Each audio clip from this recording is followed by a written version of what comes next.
धनमग्निर्धनम् वायुर्धनम् सूर्यो धनम् वसुः धनमिन्द्रो बृहस्पतिर्वरुणम् धनमश्नुते वैनते सोमम् पिबत वृत्रः सोमम् धनस्य सोमिनो मह्यम् ददातु सोमिनी न क्रोधो न तमात्सर्यन्न लोभो नाशुभामतिः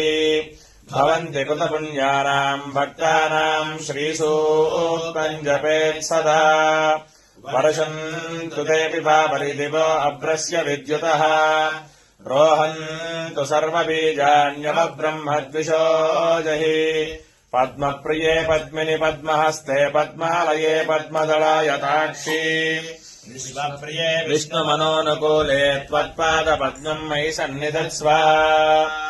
या सा पद्मासनस्था विपुलकटितले पद्मभद्रायताक्षी